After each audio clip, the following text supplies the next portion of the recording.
Punjab update देखने वाले सारे दर्शकों का स्वागत। मैं हर राजदीप ते खबरां ਵੱਲ ਵਧਣ ਤੋਂ ਪਹਿਲਾਂ ਇੱਕ ਨਜ਼ਰ ਮੁੱਖ ਸੁਰਖੀਆਂ ਤੇ। ਕਿਸਾਨਾਂ ਤੇ ਕੇਂਦਰ ਦੇ ਵਿਚਾਲੇ ਮੀਟਿੰਗ, ਖੇਤੀ ਕਾਨੂੰਨਾਂ ਤੇ ਕੀਤਾ ਜਾ ਰਿਹਾ ਹੈ ਮੰਥਨ। ਕੇਂਦਰ ਨੇ ਦਿੱਤਾ ਸੀ ਮੁਲਾਕਾਤ ਦਾ ਸੱਦਾ।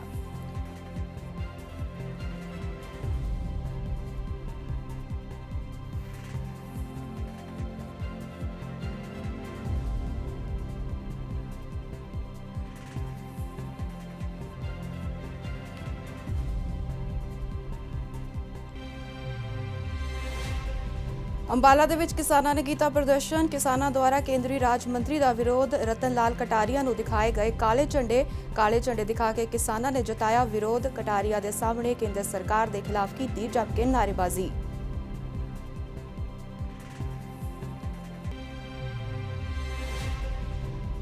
ਕੈਨੇਡਾ ਦੇ ਪੀਐਮ ਹੋਏ ਲਾਈਵ। ਕਿਸਾਨਾਂ ਦੇ ਪ੍ਰਦਰਸ਼ਨ ਤੇ ਕੀਤੀ ਚਿੰਤਾ ਜ਼ਾਹਿਰ। ਸ਼ਾਂਤਮਈ ਪ੍ਰਦਰਸ਼ਨ ਦੇ ਹੱਕ ਵਿੱਚ ਹੈ ਕੈਨੇਡਾ। ਕੋਵਿਡ ਦੇ ਵਧ ਰਹੇ ਕੇਸਾਂ ਤੇ ਜਤਾਈ ਚਿੰਤਾ। ਗੁਰੂ ਨਾਨਕ ਦੇਵ ਜੀ ਦੇ ਪ੍ਰਕਾਸ਼ ਪੁਰਬ ਤੇ ਦਿੱਤੀਆਂ ਵਧਾਈਆਂ।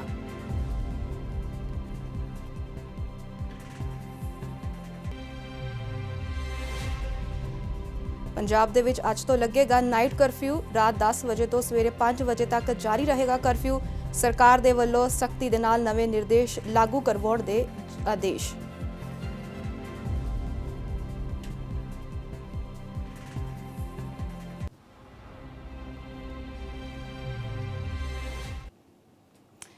ਕਿਸਾਨਾਂ ਦੇ ਨਾਲ ਮੀਟਿੰਗ ਦਾ ਅੱਜ ਕੇਂਦਰ ਦੇ ਵੱਲੋਂ ਸੱਦਾ ਦਿੱਤਾ ਗਿਆ ਹੈ, ਜਿਸ ਦੇ ਦੌਰਾਨ ਕਿਸਾਨ ਜਥੇਬੰਦੀਆਂ ਮੀਟਿੰਗ ਦੇ ਲਈ ਤਿਆਰ ਨੇ।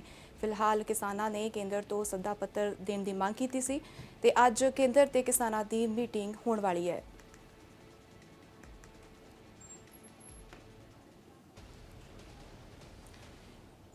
ਕਿਸਾਨਾਂ ਤੇ ਕੇਂਦਰ ਸਰਕਾਰ ਦੇ ਵਿਚਕਾਰ ਮੀਟਿੰਗ ਜਾਰੀ ਹੈ ਅਤੇ ਖੇਤੀ ਕਾਨੂੰਨਾਂ ਤੇ ਮੰਥਨ ਤੇ ਵਿਚਾਰ ਚਰਚਾਵਾਂ ਕੀਤੀਆਂ ਜਾ ਰਹੀਆਂ ਨੇ।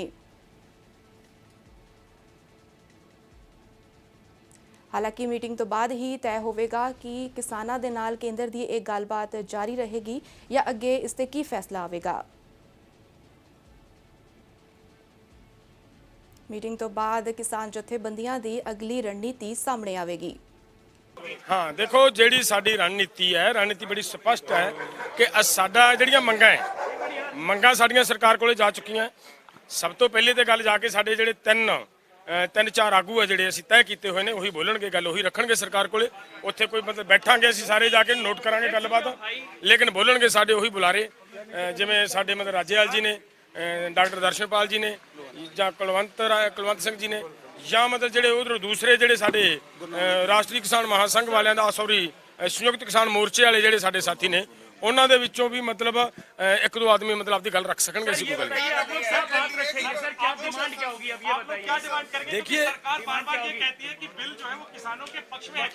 देखिए उनके सिवा हमारे बिल कानून रद्द करने के सिवा और किसी बात का कोई मतलब नहीं होता। हमारी मेन मांग यही है वो रद्द हो। बिजली का बिल है जो ये लाए हैं 2020 वो रद्द हो, और उनके साथ पराली का जो है वो रद्द हो। उनके साथ और बड़ी मांगे छोटी छोटी हैं। संशोधन की बात हो रही है कि आप बीच का कोई रास्ता नहीं अभी तक देखिए, अभी तक बैठक में जा रहे हैं हम। बैठक में बात आएगी वो सरकार क्या कहती है। हमारी पहली बात ये होगी कि हमने तो अपनी मांग रख दी है, अब सरकार हमें बताए कि सरकार क्या करना चाहती है। उधर अंबाला ਦੇ ਵਿੱਚ ਕਿਸਾਨਾਂ ਨੇ ਪ੍ਰਦਰਸ਼ਨ ਕੀਤਾ ਹੈ। ਕਿਸਾਨਾਂ ਦੇ ਦੁਆਰਾ ਕੇਂਦਰੀ ਰਾਜ ਮੰਤਰੀ ਦਾ ਵਿਰੋਧ ਕੀਤਾ ਗਿਆ ਹੈ। ਕੇਂਦਰੀ ਰਾਜ ਮੰਤਰੀ ਰਤਨ ਲਾਲ ਕਟਾਰੀਆ ਨੂੰ ਕਾਲੇ ਝੰਡੇ ਦਿਖਾਏ ਗਏ ਨੇ ਤੇ ਕਾਲੇ ਝੰਡੇ ਦਿਖਾ ਕੇ ਕਿਸਾਨਾਂ ਨੇ ਆਪਣਾ ਵਿਰੋਧ ਜਤਾਇਆ ਹੈ। ਕਟਾਰੀਆ ਦੇ ਸਾਹਮਣੇ ਕੇਂਦਰ ਸਰਕਾਰ ਦੇ ਖਿਲਾਫ ਜਮ ਕੇ ਨਾਅਰੇਬਾਜ਼ੀ ਕੀਤੀ ਗਈ।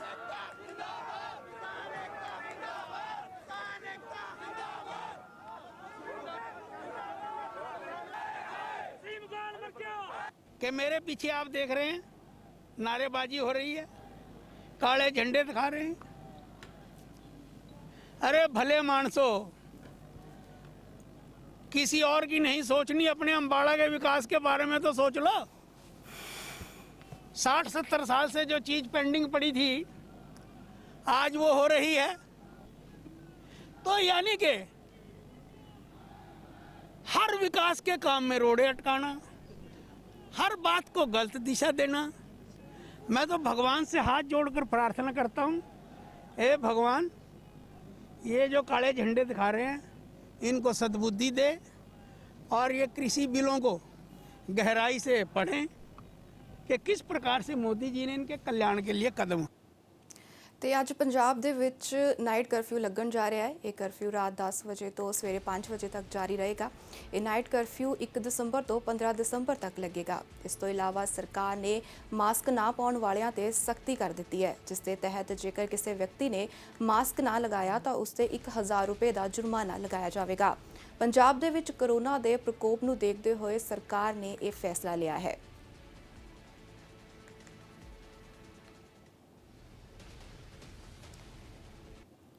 ਹੁਸ਼ਿਆਰਪੁਰ ਤੋਂ ਬੇਅਦਬੀ ਦੀ ਇੱਕ ਖਬਰ ਸਾਹਮਣੇ ਆਈ ਹੈ। ਪਿੰਡ ਫਾਬੜਾ ਦੇ ਗੁਰਦੁਆਰਾ ਸਾਹਿਬ ਦੇ ਵਿੱਚ ਇਹ ਘਟਨਾ ਵਾਪਰੀ ਹੈ, ਜਿੱਥੇ ਨਾਬਾਲਿਗ ਬੱਚੇ ਦੀ ਸੀਸੀਟੀਵੀ ਫੁਟੇਜ ਵੀ ਸਾਹਮਣੇ ਆਈ ਹੈ।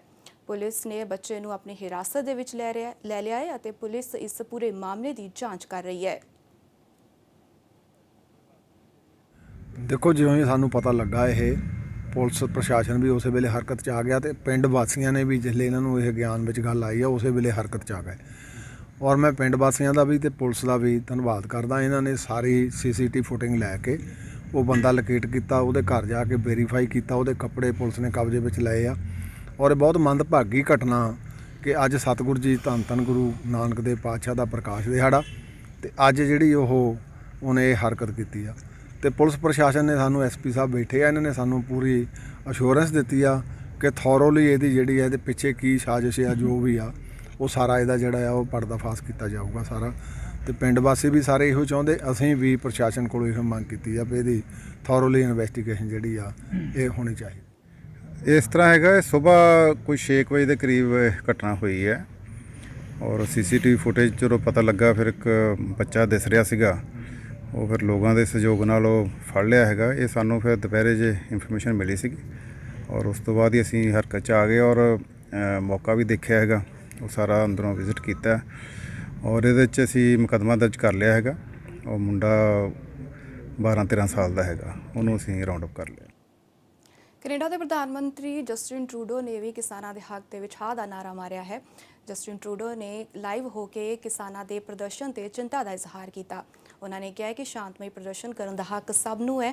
ਕੋਵਿਡ ਦੇ ਵੱਧ ਰਹੇ ਕੇਸਾਂ ਤੇ ਵੀ ਉਹਨਾਂ ਨੇ ਚਿੰਤਾ ਜਤਾਈ ਅਤੇ ਦੂਜੇ ਪਾਸੇ ਸ਼੍ਰੀ ਗੁਰੂ ਨਾਨਕ ਦੇਵ ਜੀ ਦੇ ਪ੍ਰਕਾਸ਼ ਪੁਰਬ ਦੀਆਂ ਸਿੱਖ ਸੰਗਤਾਂ ਨੂੰ ਵਧਾਈਆਂ ਵੀ ਦਿੱਤੀਆਂ ਨੇ। The news coming out of India about the protest by farmers. The situation is concerning, and we're all very worried about family and friends. I know that's the reality for many of you. Let me remind you, Canada will always be there to defend the right of peaceful protest. We believe in the importance of dialogue, and that's why we've reached out through multiple means directly to the Indian authorities to highlight our concerns. This is a moment for all of us to pull together, because of COVID and because of everything else as well. We're going to be there to continue to work together as we there to help each other out. And as we think of neighbors helping neighbors as we have throughout this pandemic, it is really worthwhile to think about Guru Nanak Dev Ji, whose teachings on equality, compassion and selfless service is truly at the heart not just of Sikhism, but of Canadian values as well. This is my first Guru Purab, so I'm learning the language on this one. I have been to many celebrations over the past. ਪ੍ਰਧਾਨ ਮੰਤਰੀ ਨਰਿੰਦਰ ਮੋਦੀ ਵਾਰਾਣਸੀ ਪੁੱਜੇ, ਜਿੱਥੇ ਉਹਨਾਂ ਨੇ ਨਵੇਂ ਖੇਤੀ ਕਾਨੂੰਨਾਂ ਤੇ ਆਪਣੇ ਵਿਚਾਰ ਪੇਸ਼ ਕੀਤੇ ਨੇ। ਪ੍ਰਧਾਨ ਮੰਤਰੀ ਨੇ ਮੁੜ ਕਿਸਾਨਾਂ ਨੂੰ ਇਸ ਪ੍ਰਦਰਸ਼ਨ ਦੇ ਵਿੱਚ ਹਿੱਸਾ ਨਾ ਲੈਣ ਦੀ ਅਪੀਲ ਕੀਤੀ ਹੈ ਤੇ ਉਹਨਾਂ ਨੇ ਕਿਹਾ ਹੈ ਕਿ ਇਹ ਬਿੱਲ ਕਿਸਾਨਾਂ ਦੇ ਹੱਕ ਦੇ ਵਿੱਚ ਨੇ। ਉਹਨਾਂ ਨੇ ਕਿਹਾ ਕਿ ਜੋ ਹੋਇਆ ਹੀ ਨਹੀਂ ਉਸ ਦੇ ਬਾਰੇ ਕਿਸਾਨਾਂ ਨੂੰ ਗੁੰਮਰਾਹ ਕੀਤਾ ਜਾ ਰਿਹਾ ਹੈ। ਨਵੇਂ ਖੇਤੀ ਕਾਨੂੰਨਾਂ ਤੋਂ ਕਿਸਾਨਾਂ ਨੂੰ ਨਵੇਂ ਵਿਕਲਪ ਹਾਸਲ ਹੋ ਸਕਦੇ ਨੇ। ਉਹਨਾਂ ਦਾ ਕਹਿਣਾ ਹੈ ਕਿ ਕਿਸਾਨਾਂ ਨੂੰ ਆਪਣੀ ਫਸਲ ਵੇਚਣ ਦੀ ਪੂਰੀ ਆਜ਼ਾਦੀ ਮਿਲੀ ਹੈ। ਖੇਤੀ ਕਾਨੂੰਨਾਂ ਤੋਂ ਕਿਸਾਨਾਂ ਨੂੰ ਫਾਇਦਾ ਹੋਵੇਗਾ ਅਤੇ ਉਹਨਾਂ ਨੂੰ ਹੋਰ ਮਜ਼ਬੂਤੀ ਮਿਲੇਗੀ। ਕਰਜ਼ਾ ਮਾਫੀ ਦੇ ਨਾਮ ਤੇ ਪਹਿਲਾਂ ਕਿਸਾਨਾਂ ਦੇ ਨਾਲ ਜੋ ਧੋਖਾ ਹੁੰਦਾ ਸੀ ਉਹ ਨਹੀਂ ਹੋਵੇਗਾ। ਉਹਨਾਂ ਦਾ ਕਹਿਣਾ ਹੈ ਕਿ 4 ਕਰੋੜ ਕਿਸਾਨਾਂ ਨੂੰ ਫਸਲ ਬੀਮਾ ਯੋਜਨਾ ਦਾ ਲਾਭ ਮਿਲਿਆ ਹੈ ਅਤੇ ਨਾਲ ਹੀ ਕਿਸਾਨਾਂ ਨੂੰ ਕਾਨੂੰਨੀ ਸੁਰੱਖਿਆ ਵੀ ਇਸ ਕਾਨੂੰਨ ਦੇ ਤਹਿਤ ਮਿਲੇਗੀ।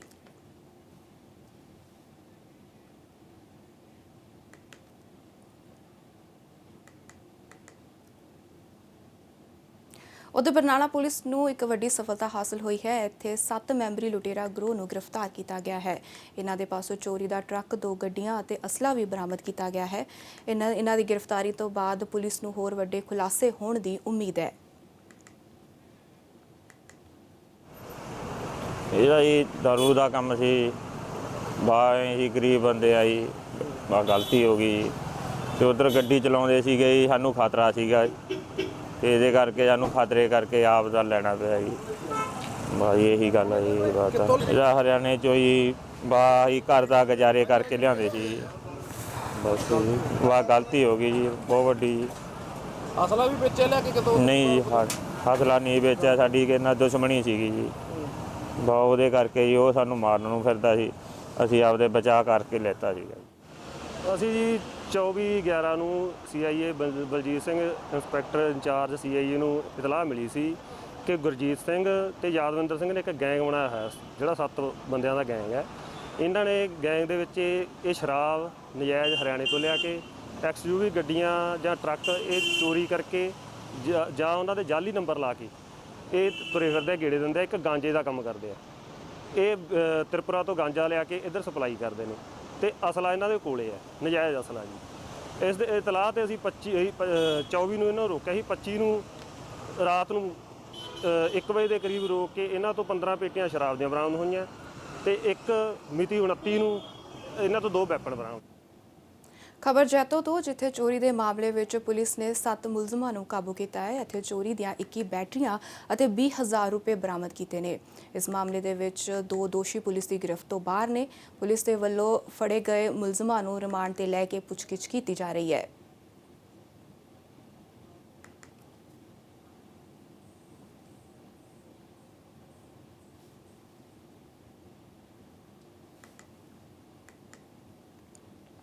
ਉਧਰ ਪੰਜਾਬ ਦੇ ਵਿੱਚ 7 ਮਹੀਨੇ ਤੋਂ ਬਾਅਦ ਚੱਲਣਗੀਆਂ ਰੇਲ ਗੱਡੀਆਂ। ਅਬੋਹਰ ਤੋਂ ਹਰਿਦੁਆਰ ਤੇ ਦਿੱਲੀ ਦੇ ਲਈ ਰਵਾਨਾ ਹੋਈਆਂ ਨੇ ਇਹ ਰੇਲ ਗੱਡੀਆਂ। ਰਿਜ਼ਰਵੇਸ਼ਨ ਵਾਲੇ ਯਾਤਰੀਆਂ ਨੂੰ ਹੀ ਸਫ਼ਰ ਦੀ ਇਜਾਜ਼ਤ ਹੈ ਅਤੇ ਦੂਸਰੇ ਪਾਸੇ ਕੋਰੋਨਾ ਦੇ ਨਿਯਮਾਂ ਦੀ ਪਾਲਣਾ ਕਰਨੀ ਇੱਥੇ ਲਾਜ਼ਮੀ ਹੋਵੇਗੀ।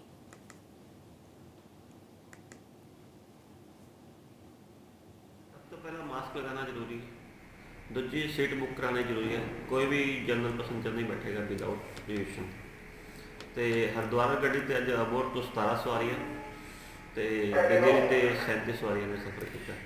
ਅਗਰ ਜੇ ਮਲੋਟ ਬਠਿੰਡਾ ਗਿੱਦੜਵਾ ਜਾਣਾ ਚਾਹੁੰਦੇ ਹਨ ਲੋਕ, ਉਹਨਾਂ ਨੂੰ ਕੀ ਕਰਨਾ ਪਏਗਾ? ਉਹਨਾਂ ਲਈ ਬੁਕਿੰਗ ਜ਼ਰੂਰੀ ਹੈ। ਬੁਕਿੰਗ ਕਰਵਾਉਣਾ ਜ਼ਰੂਰੀ ਹੈ ਜੀ। ਬੁਕਿੰਗ 7 ਮਹੀਨਿਆਂ ਦੇ ਲੰਬੇ ਅੰਤਰਾਲ ਤੋਂ ਬਾਅਦ ਬਠਿੰਡਾ ਦੇ ਰੇਲਵੇ ਸਟੇਸ਼ਨ ਤੋਂ ਅੱਜ 16 ਯਾਤਰੀ ਰੇਲ ਗੱਡੀਆਂ ਨੂੰ ਚਲਾਉਣ ਦੀ ਮਨਜ਼ੂਰੀ ਮਿਲ ਗਈ ਹੈ। ਅੱਜ ਤੋਂ ਬਠਿੰਡਾ ਰੇਲਵੇ ਸਟੇਸ਼ਨ ਤੇ ਚਹਿਲ ਪਹਿਲ ਸ਼ੁਰੂ ਹੋ ਜਾਵੇਗੀ। ਅੰਬਾਲਾ, ਬੀਕਾਨੇਰ ਅਤੇ ਫਿਰੋਜ਼ਪੁਰ ਮੰਡਲ ਦੇ ਵੱਲੋਂ ਇਸ ਦੇ ਲਈ ਸ਼ੈਡਿਊਲ ਜਾਰੀ ਕਰ ਦਿੱਤਾ ਗਿਆ ਹੈ।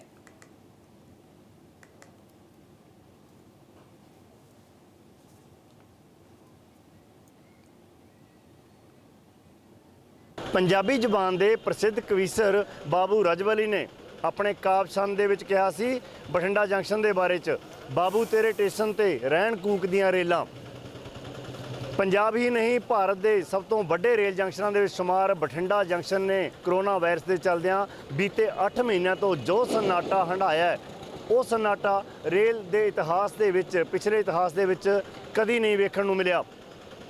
ਅੱਜ 8 ਮਹੀਨਿਆਂ ਦੇ ਬਾਅਦ ਬਠਿੰਡਾ ਜੰਕਸ਼ਨ ਫਿਰ ਗੁਲਜ਼ਾਰ ਹੋਣ ਲੱਗਿਆ ਹੈ। ਇੱਥੋਂ ਰੇਲ ਗੱਡੀਆਂ ਦੀ ਆਵਾਜਾਈ ਸ਼ੁਰੂ ਹੋਣ ਲੱਗੀ ਹੈ। 16 ਟ੍ਰੇਨਾਂ ਪਹਿਲੇ ਦਿਨ ਰਵਾਨਾ ਹੋ ਰਹੀਆਂ ਨੇ, ਜਿਨ੍ਹਾਂ ਦੇ ਵਿੱਚੋਂ ਹੁਣ ਤੱਕ ਜਿਹੜੀਆਂ ਅੱਧਾ ਦਰਜਨ ਦੇ ਕਰੀਬ ਟ੍ਰੇਨਾਂ ਬਠਿੰਡਾ ਜੰਕਸ਼ਨ ਤੋਂ ਰਵਾਨਾ ਹੋ ਚੁੱਕੀਆਂ ਨੇ ਤੇ ਹੋਰ ਟ੍ਰੇਨਾਂ ਦੀ ਆਵਾਜਾਈ ਅਗਲੇ ਸਮੇਂ ਦੇ ਵਿੱਚ ਸ਼ੁਰੂ ਹੋ ਰਹੀ ਹੈ। ਇਹ ਤਸਵੀਰਾਂ ਤੁਹਾਨੂੰ ਵਿਖਾ ਰਹੇ ਹਾਂ ਕਿ ਕਿਸ ਤਰ੍ਹਾਂ ਜਿਹੜਾ ਇੱਥੇ ਮਾਹੌਲ ਬਣਿਆ ਹੋਇਆ ਹੈ। ਰੇਲ ਖਿੜਕੀ ਦੇ ਉੱਤੇ ਜਿਹੜੀਆਂ ਖਿੜਕੀਆਂ, ਟਿਕਟ ਖਿੜਕੀਆਂ ਦੇ ਉੱਤੇ ਯਾਤਰੀ ਜਿਹੜੇ ਮੌਜੂਦ ਨੇ। ਨਾਲ ਹੀ ਜਿਹੜੀ ਇਹ ਵੀ ਦੱਸਦੀ ਹੈ ਕਿ ਇੱਥੋਂ ਸਿਰਫ ਰਿਜ਼ਰਵੇਸ਼ਨ ਦੇ ਨਾਲ ਹੀ ਜਿਹੜੀ ਯਾਤਰਾ ਕੀਤੀ ਜਾ ਸਕਦੀ ਹੈ। ਜਨਰਲ ਟਿਕਟ ਕਿਸੇ ਨੂੰ ਨਹੀਂ ਮਿਲੇਗਾ। ਰੇਲ ਕਰਮਚਾਰੀ ਅਧਿਕਾਰੀ ਜਿਹੜੇ ਨੇ ਉਹ ਖੁਦ ਸੋਸ਼ਲ ਡਿਸਟੈਂਸਿੰਗ ਦਾ ਪਾਲਣ ਕਰਵਾਉਂਦੇ ਦੇਖ ਸਕਦੇ ਹੋ ਤੁਸੀਂ, ਮਾਸਕ ਵਗੈਰਾ ਦਾ। ਤੇ ਹੁਣ ਤੁਹਾਨੂੰ ਲੈ ਚੱਲਦੇ ਹਾਂ ਦਿੱਲੀ ਦੇ ਵਿਗਿਆਨ ਭਵਨ ਦੇ ਬਾਹਰ, ਜਿੱਥੇ ਕੇਂਦਰ ਅਤੇ ਕਿਸਾਨਾਂ ਦੇ ਵਿਚਕਾਰ ਮੀਟਿੰਗ ਚੱਲ ਰਹੀ ਹੈ। ਵਿੱਚ ਜਾਓ, ਇਹ ਵਿਗਿਆਨ ਭਵਨ ਦੇ ਬਾਹਰ ਦੀਆਂ ਤਸਵੀਰਾਂ ਤੁਸੀਂ ਦੇਖ ਰਹੇ ਹੋ ਤਾਂ ਕਾਫੀ ਲੰਬਾ ਚੌੜਾ ਕਿਸਾਨ ਦਾ ਇੱਕ ਮੀਡੀਆ ਕਵਰੇਜ ਲਈ ਵੀ ਕਿਸਾਨ ਇੱਥੇ ਪਹੁੰਚੇ ਨੇ। ਨੈਸ਼ਨਲ ਮੀਡੀਆ ਦੇ ਉੱਪਰ ਵੀ ਇਲਜ਼ਾਮ ਲੱਗਦੇ ਸੀ, ਪਰ ਜਿਹੜਾ ਆ ਬਾਈ ਜੀ ਕੀ ਲੱਗਦਾ ਜੀ? ਕਹਿੰਦੇ ਨੇ ਕਿ ਕੌਨਫੀਡੈਂਟ ਹੈ ਬੀਜੇਪੀ, ਪੰਜਾਬ ਦੀ ਬੀਜੇਪੀ ਲੀਡਰਸ਼ਿਪ ਕਹਿੰਦੇ ਹੱਲ ਕੱਢ ਦਿਆਂਗੇ। ਦੇਖੋ ਜੀ, ਸਾਨੂੰ ਹਾਲ ਦਾ ਤਾਂ ਪਤਾ ਨਹੀਂ, ਅਸੀਂ ਜਿੱਤ ਲਈ ਆਏ ਹਾਂ ਔਰ ਜਿੱਤ ਕੇ ਜਾਵਾਂਗੇ। ਘਰੇ ਸਾਡੇ ਦਰਵਾਜ਼ੇ ਬੰਦ ਨੇ, ਜੇ ਉਵੇਂ ਮੁੜ ਗਏ ਸਾਡੇ ਲਈ ਘਰ ਦੇ ਦਰਵਾਜ਼ੇ ਬੰਦ ਕਰ ਦੇਣੇ ਆ। ਤੁਹਾਨੂੰ ਕੀ ਲੱਗਦਾ ਕਿ ਅੱਜ ਦੀ ਮੀਟਿੰਗ, ਕਿਉਂਕਿ ਪਹਿਲਾਂ ਵੀ 2 ਮੀਟਿੰਗਾਂ ਹੋਈਆਂ, ਦੇਖੋ ਕਦੇ ਵੀ ਨਿਰਾਸ਼ਾਵਾਦੀ ਨਹੀਂ ਹੋਣਾ ਚਾਹੀਦਾ ਪੰਜਾਬੀਆਂ ਨੂੰ। ਆਪਾਂ ਜਿੱਤ ਕੇ ਜਾਵਾਂਗੇ, ਅਸੀਂ ਪੂਰਾ ਕੌਨਫੀਡੈਂਸ ਹੈ ਜਿੱਤਾਂਗੇ। ਮੰਗ ਕੀ ਹੋਊਗੀ? ਮੰਗ ਕੀ ਹੋਊਗੀ? ਖੇਤੀ ਕਾਨੂੰਨ ਰੱਦ। ਇਹ ਦੇਖੋ ਕਹਿੰਦੇ ਕਿ ਖੇਤੀ ਕਾਨੂੰਨ ਰੱਦ ਕਰਵਾਉਣੇ ਆ, ਸਿਰਫ ਤੇ ਸਿਰਫ ਇੱਕੋ ਗੱਲ ਹੈ, ਖੇਤੀ ਕਾਨੂੰਨ ਰੱਦ ਕਰਵਾਉਣੇ ਆ। ਬਾਈ ਜੀ ਸਰ, ਕੀ ਵੱਡੀਆਂ ਮੰਗਾਂ ਕੀ ਰਹਿਣਗੀਆਂ? ਕਹਿੰਦੇ ਕਿ ਸੋਧ ਕਰਾਉਣੀ ਹੈ ਜਾਂ ਰੱਦ ਕਰਾਉਣੇ? ਰੱਦ ਕਰਾਉਣੇ ਨੇ। ਤਾਂ ਕਿਹੋ ਜਿਹੀ ਲੱਗਦਾ ਕਿ ਅਮਿਤ ਸ਼ਾਹ ਅੱਜ ਮੀਟਿੰਗ ਲੈ ਰਹੇ ਨੇ? 2 ਪਹਿਲਾਂ ਵੀ ਹੋਈਆਂ ਨੇ। ਅੱਜ ਰੱਦ नहीं होंगे, आज चर्चा होगी, फिर मीटिंग होगी। जे नहीं मनणगे तो लोगों का हड़ आ जाएगा, ऐसे 3 गुना और आएंगे। ਤੁਸੀਂ ਪੰਜਾਬੀ 'ਚ ਆਪਾਂ ਗੱਲ ਕਰਦੇ ਹਾਂ, ਤੁਸੀਂ ਇਹ ਦੱਸੋ ਕਿ ਅੱਜ ਕੱਲੀ ਮੀਟਿੰਗ ਗੱਲਬਾਤ ਹੀ ਹੋਊਗੀ ਕਿ ਜਾਂ ਕੋਈ ਫੈਸਲਾ ਹੋ ਸਕਦਾ? कुछ फैसला हो सकता मगर सारा नहीं, सारा नहीं। ਕਿਹੜੀਆਂ ਚੀਜ਼ਾਂ ਦੇ ਉੱਪਰ ਲੱਗਦਾ ਤੁਹਾਨੂੰ? ਸੋਰਸ ਕੀ ਕਹਿੰਦੇ ਨੇ ਤੁਹਾਡੇ? ਉਹ ਸਾਡਾ ਸੋਰਸ ਕਹਿੰਦੇ ਉਹ ਕੱਲਾ MSP ਕਰਨਾ ਚਾਹੁੰਦੇ ਆ। ਸਾਡੀਆਂ 8 ਮੰਗਾਂ ਆ। ਅੱਛਾ, ਉਹ ਕੱਲੀ MSP ਲਈ ਕਹਿੰਦੇ ਨੇ? ਸੰਭਾਵਨਾ। ਤਾਂ ਇਹ ਦੇਖੋ ਵੱਡੀ ਗੱਲ ਹੈ ਕਿ ਇਹ ਕਹਿੰਦੇ ਨੇ ਕਿ ਕੱਲੀ MSP ਦੀ ਗੱਲ ਕਰਨਾ ਚਾਹੁੰਦੇ ਨੇ, MSP ਦੀ ਗੱਲ ਕਰਨਾ ਚਾਹੁੰਦੇ ਨੇ, ਪਰ ਕਿਸਾਨ ਕਹਿੰਦੇ ਨੇ ਕਿ 2 ਟੁਕ ਗੱਲ ਹੈ ਕਿ ਅਸੀਂ ਰੱਦ ਕਰਵਾਉਣੇ ਨੇ। ਕਿਸਾਨ ਕਹਿੰਦੇ ਨੇ ਕਿ ਅਸੀਂ ਸਿਰਫ ਤੇ ਸਿਰਫ ਰੱਦ ਕਰਵਾਵਾਂਗੇ। ਇਹ ਤਸਵੀਰਾਂ ਤੁਸੀਂ ਵਿਗਿਆਨ ਭਵਨ ਦੀਆਂ ਦੇਖ ਰਹੇ ਹੋ। ਤਾਂ ਕਿਸਾਨ ਅੰਦਰ ਨੂੰ ਜਾ ਰਹੇ ਨੇ, ਵਿਗਿਆਨ ਭਵਨ ਦੇ ਵਿੱਚ ਐਂਟਰ ਕਰ ਰਹੇ ਨੇ। ਵਿਗਿਆਨ ਭਵਨ ਦਾ ਸਮਾਂ ਤੁਹਾਨੂੰ ਦੱਸ ਦਈਏ ਕਿ ਪੂਰੇ 3 ਵਜੇ ਕਿਸਾਨ ਐਂਟਰ ਕਰ ਗਏ ਨੇ। ਤਾਂ ਕੇਂਦਰ ਦੀ ਲੀਡਰਸ਼ਿਪ, ਪੰਜਾਬ ਦੀ ਲੀਡਰਸ਼ਿਪ ਵੀ ਅੰਦਰ ਬੈਠੀ ਹੈ। ਤਾਂ ਇਹ ਦੇਖੋ ਕਿ ਕਿਸਾਨ ਅੰਦਰ ਐਂਟਰ ਕਰ ਰਹੇ ਨੇ ਅਤੇ ਹੁਣ ਮੀਟਿੰਗ ਸ਼ੁਰੂ ਹੋਵੇਗੀ। ਮੀਟਿੰਗ ਦੇ ਵਿੱਚ ਕੀ ਕੀ ਸਿੱਟੇ ਨਿਕਲਣਗੇ ਇਹ ਵੇਖਣ ਵਾਲੀ ਗੱਲ ਹੋਊਗੀ, ਕਿਉਂਕਿ ਇਹ ਅਹਿਮ ਮੀਟਿੰਗ ਹੈ। ਅੰਦੋਲਨ ਤੋਂ ਬਾਅਦ ਇਹ ਅਹਿਮ ਮੀਟਿੰਗ ਹੈ। ਅੰਦੋਲਨ ਤੋਂ ਬਾਅਦ ਇਹ ਪਹਿਲੀ ਅਤੇ ਅਹਿਮ ਮੀਟਿੰਗ ਹੈ, ਕਿਉਂਕਿ ਪੰਜਾਬ ਦੀ ਬੀਜੇਪੀ ਲੀਡਰਸ਼ਿਪ ਬੜੀ ਕੌਨਫੀਡੈਂਟ ਹੈ ਕਿ ਅੱਜ ਕੋਈ ਸਿੱਟਾ ਜ਼ਰੂਰ ਨਿਕਲੇਗਾ। ਪਰ ਦੇਖਦੇ ਹਾਂ ਕਿ ਇਹ ਤਸਵੀਰਾਂ ਤੁਸੀਂ ਵਿਗਿਆਨ ਭਵਨ ਦੀਆਂ ਦੇਖ ਰਹੇ ਹੋ, ਸਿੱਟਾ ਨਿਕਲਦਾ ਹੈ ਜਾਂ ਨਹੀਂ ਨਿਕਲਦਾ। ਇਸ ਤੋਂ ਪਹਿਲਾਂ ਵੀ 2 ਮੀਟਿੰਗਾਂ ਹੋਈਆਂ ਨੇ, ਉਹਨਾਂ ਮੀਟਿੰਗਾਂ ਦੇ ਵਿੱਚ ਕੁਝ ਵੀ ਜਿਹੜਾ ਨਿਕਲ ਕੇ ਬਾਹਰ ਨਹੀਂ ਆਇਆ। ਪਰ ਅੱਜ ਦੀ ਮੀਟਿੰਗ ਦੇਖਣ ਵਾਲੀ ਹੋਊਗੀ, ਕਿਉਂਕਿ ਕਿਸਾਨਾਂ ਨੇ ਦਿੱਲੀ ਦੇ ਸਾਰੇ ਬਾਰਡਰ ਘੇਰੇ ਹੋਏ ਆ। ਸਰਕਾਰ ਦੇ ਉੱਪਰ ਬਹੁਤ ਵੱਡਾ ਪ੍ਰੈਸ਼ਰ ਆ। ਇਸੇ ਕਰਕੇ ਰਾਤ ਨੂੰ 11 ਵਜੇ ਚਿੱਠੀਆਂ ਆ ਰਹੀਆਂ ਨੇ ਕਿ ਤੁਸੀਂ ਸਾਨੂੰ ਆ ਕੇ ਮਿਲੋ। ਤਾਂ ਰਾਤ 11 ਵਜੇ ਚਿੱਠੀ ਆਈ ਸੀ, ਕਿਸਾਨਾਂ ਨੂੰ ਲਿਖਤੀ ਰੂਪ ਦੇ ਵਿੱਚ ਸੱਦਾ ਆਇਆ ਸੀ। ਤਾਂ ਅੱਜ ਕਿਸਾਨ 3 ਵਜੇ ਗੱਲਬਾਤ ਕਰਨ ਲਈ ਪਹੁੰਚ ਗਏ ਨੇ, ਕਿਉਂਕਿ ਕਈ ਵਾਰ ਮੀਡੀਆ ਦੇ ਵੱਲੋਂ ਵੀ ਇਹ ਕਿਹਾ ਜਾ ਰਿਹਾ ਸੀ, ਨੈਸ਼ਨਲ ਮੀਡੀਆ ਦੇ ਵੱਲੋਂ, ਕਿ ਤੁਸੀਂ ਗੱਲਬਾਤ ਕਰਨ ਕਿਉਂ ਨਹੀਂ ਆਉਂਦੇ। ਤਾਂ ਅੱਜ ਗੱਲਬਾਤ ਕਰਨ ਲਈ ਆਏ ਨੇ। ਪਹਿਲਾਂ ਵੀ 2 ਵਾਰੀ ਆਏ ਸੀ। ਸਿੱਟਾ ਨਿਕਲਦਾ ਹੈ ਜਾਂ ਨਹੀਂ ਨਿਕਲਦਾ ਇਹ ਦੇਖਣ ਵਾਲੀ ਗੱਲ ਹੋਊਗੀ। ਕੈਮਰਾਮੈਨ ਮਨੀਸ਼ ਦੇ ਨਾਲ ਮਨਦੀਪ ਸਿੰਘ, ਡੇਲੀ ਪੋਸਟ ਪੰਜਾਬੀ, ਦਿੱਲੀ, ਵਿਗਿਆਨ ਭਵਨ।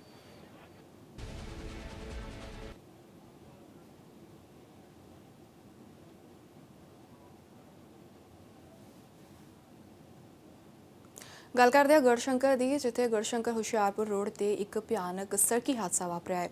ਇੱਥੇ ਟਰਾਲੇ ਤੇ ਬੱਸ ਦੇ ਵਿਚਕਾਰ ਭਿਆਨਕ ਟੱਕਰ ਦੇਖਣ ਨੂੰ ਮਿਲੀ, ਜਿਸ ਦੇ ਵਿੱਚ ਜਾਨੀ ਨੁਕਸਾਨ ਤੋਂ ਬਚਾ ਰਿਹਾ। ਬੱਸ ਚਾਲਕ ਮੌਕੇ ਤੋਂ ਫਰਾਰ ਦੱਸਿਆ ਜਾ ਰਿਹਾ ਹੈ। ਟਰਾਲਾ ਚਾਲਕ ਇਸ ਹਾਦਸੇ ਦੇ ਵਿੱਚ ਜ਼ਖਮੀ ਹੋਇਆ ਹੈ। ਉਧਰ ਪੁਲਿਸ ਦੇ ਵੱਲੋਂ ਮਾਮਲਾ ਦਰਜ ਕਰਕੇ ਪੂਰੇ ਮਾਮਲੇ ਦੀ ਜਾਂਚ ਕੀਤੀ ਜਾ ਰਹੀ ਹੈ। ਜੀ ਟਰਾਲੇ ਦਾ ਤੇ ਬੱਸ ਦਾ, ਇਹ ਬੱਸ ਟੂਰਿਸਟ ਬੱਸ ਹੈ। ਇਹ ਟੂਰਿਸਟ ਬੱਸ ਦਾ ਜਿਹੜਾ ਡਰਾਈਵਰ ਆ ਉਹ ਜਾ ਚੁੱਕਾ ਸੀ, ਮੌਕੇ ਤੋਂ ਫਰਾਰ ਹੋ ਗਿਆ। ਕਿਸੇ ਸਵਾਰੀ ਦੇ ਸੱਟ ਨਹੀਂ ਜੀ। ਇੱਕ ਜਿਹੜਾ ਟਰਾਲੇ ਦਾ ਡਰਾਈਵਰ ਆ ਦਿਨੇਸ਼ ਦੱਤ ਸੋਨੂ, ਸਾਨੂੰ ਪਰਮਾਨੰਦ ਕਠੂਏ ਦਾ ਰਹਿਣ ਵਾਲਾ, ਇਹਦੇ ਸੱਟਾਂ ਲੱਗੀਆਂ, ਉਹ ਵੀ ਮਾਮੂਲੀ ਜਿਹੀਆਂ ਸੱਟਾਂ, ਤੇ ਹਸਪੀਟਲ ਦਾਖਲ ਹੈ, ਸਰਕਾਰੀ ਹਸਪੀਟਲ। ਜਾਨੀ ਨੁਕਸਾਨ ਤੋਂ ਬਚਾਅ, ਜਾਨੀ ਨੁਕਸਾਨ ਤੋਂ ਮਾਲ ਬਚਾਇਆ, ਕੋਈ ਜਾਨੀ ਮਾਲ ਦੇ ਨੁਕਸਾਨ ਨਹੀਂ ਹੋਇਆ। ਤੇ ਆਓ ਹੁਣ ਤੁਹਾਨੂੰ ਲੈ ਕੇ ਚੱਲਦੇ ਹਾਂ ਸ਼੍ਰੀ ਹਰਿਮੰਦਰ ਸਾਹਿਬ, ਜਿੱਥੇ ਪ੍ਰਕਾਸ਼ ਪੁਰਬ ਦੇ ਮੌਕੇ ਤੇ ਬਹੁਤ ਹੀ ਅਲੌਕਿਕ ਆਤਿਸ਼ਬਾਜ਼ੀ ਦਾ ਨਜ਼ਾਰਾ ਦੇਖਣ ਨੂੰ ਮਿਲਿਆ। ਦੇਖ ਸਕੀਏ, ਅਸੀਂ ਖੁਦ ਇੱਥੇ ਮੌਜੂਦ ਹੋਈਏ ਤਾਂ ਜੋ ਅਸੀਂ ਇਹ ਨਜ਼ਾਰਾ ਦੇਖ ਸਕੀਏ। ਤਾਂ ਆਸਮਾਨ ਜਗਮਗਾ ਰਿਹਾ ਹੈ, ਸਿਤਾਰੇ रंग बरंगे नज़र आ रहे ने, ते चाहे वो ज़मीन होवे तो चाहे आसमान होवे।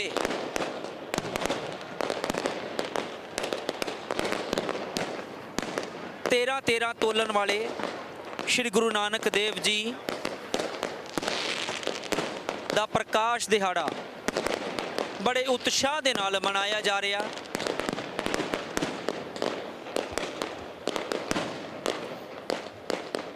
ते 20 रुपए का लंगर ਲਗਾਇਆ ਸੀ। ਧੰਨ ਧੰਨ ਸ੍ਰੀ ਗੁਰੂ ਨਾਨਕ ਦੇਵ ਜੀ ਨੇ, ਜਿਹੜਾ ਅੱਜ ਪੂਰੀ ਦੁਨੀਆ ਵੀ ਖਾ ਲਵੇ ਤਾਂ ਸ਼ਾਇਦ ਨਾ ਮੁੱਕੇ।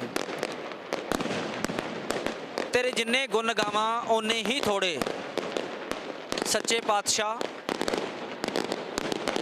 ਦੁਨੀਆ ਦੇ ਵਿੱਚ ਜਿਹੜੇ ਦੁੱਖ ਤਕਲੀਫਾਂ ਨੇ ਉਹ ਦੂਰ ਕੀਤੀਆਂ ਜਾਣ, ਸਾਡੀਆਂ ਇਹੋ ਹੀ ਅਰਦਾਸਾਂ ਨੇ। ਤਾਂ ਜਿਹੜੇ ਸ਼ਰਧਾਲੂ ਵੀ ਇੱਥੇ ਲਗਾਤਾਰ ਨਤਮਸਤਕ ਹੋਣ ਵਾਸਤੇ ਪਹੁੰਚਦੇ ਨੇ, ਤਾਂ ਉਹਨਾਂ ਦੀ ਵੀ ਇੱਕ ਹੀ ਆਸ ਹੈ ਕਿ ਇਹ ਤਕਲੀਫਾਂ ਖਤਮ ਹੋ ਜਾਣ। ਦਰਸ਼ਨ ਅਸੀਂ ਲਾਈਵ ਦੇਖ ਸਕੀਏ, ਅਸੀਂ ਖੁਦ ਇੱਥੇ ਮੌਜੂਦ ਹੋਈਏ ਤਾਂ ਜੋ ਅਸੀਂ ਇਹ ਨਜ਼ਾਰਾ ਦੇਖ ਸਕੀਏ। ਤਾਂ ਆਸਮਾਨ ਜਗਮਗਾ ਰਿਹਾ ਹੈ, ਸਿਤਾਰੇ। ਤੇ ਜਾਣ ਤੋਂ ਪਹਿਲਾਂ ਇੱਕ ਨਜ਼ਰ ਮੁੱਖ ਸੁਰਖੀਆਂ ਤੇ। ਕਿਸਾਨ ਤੇ ਕੇਂਦਰ ਦੇ ਵਿਚਾਲੇ ਮੀਟਿੰਗ ਜਾਰੀ, ਖੇਤੀ ਕਾਨੂੰਨਾਂ ਤੇ ਕੀਤਾ ਜਾ ਰਿਹਾ ਹੈ ਮੰਥਨ। ਕੇਂਦਰ ਨੇ ਦਿੱਤਾ ਸੀ ਕਿਸਾਨਾਂ ਨੂੰ ਮੁਲਾਕਾਤ ਦਾ ਸੱਦਾ।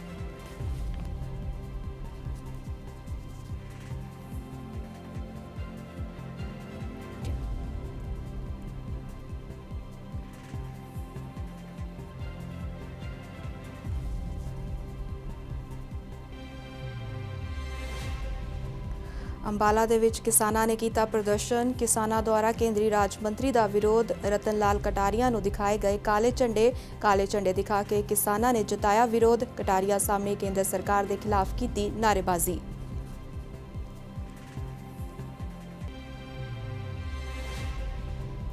ਕੈਨੇਡਾ ਦੇ ਪ੍ਰਧਾਨ ਮੰਤਰੀ ਹੋਏ ਲਾਈਵ। ਕਿਸਾਨਾਂ ਦੇ ਪ੍ਰਦਰਸ਼ਨ ਤੇ ਜ਼ਾਹਿਰ ਕੀਤੀ ਚਿੰਤਾ। ਸ਼ਾਂਤਮਈ ਪ੍ਰਦਰਸ਼ਨ ਦੇ ਹੱਕ ਵਿੱਚ ਹੈ ਕੈਨੇਡਾ। ਕੋਵਿਡ ਦੇ ਵੱਧ ਰਹੇ ਕੇਸਾਂ ਤੇ ਜਤਾਈ ਚਿੰਤਾ। ਸ਼੍ਰੀ ਗੁਰੂ ਨਾਨਕ ਦੇਵ ਜੀ ਦੇ ਪ੍ਰਕਾਸ਼ ਪੁਰਬ ਦੀਆਂ ਦਿੱਤੀਆਂ ਵਧਾਈਆਂ।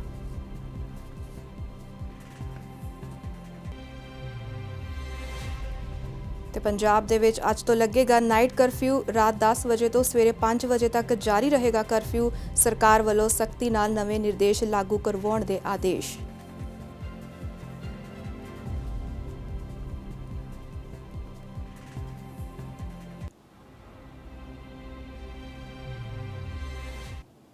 ਸੋ ਫਿਲਹਾਲ ਇਹਨਾਂ ਖਬਰਾਂ ਵਿੱਚ ਇੰਨਾ ਹੀ। ਮੈਨੂੰ ਦਿਓ ਇਜਾਜ਼ਤ। ਧੰਨਵਾਦ।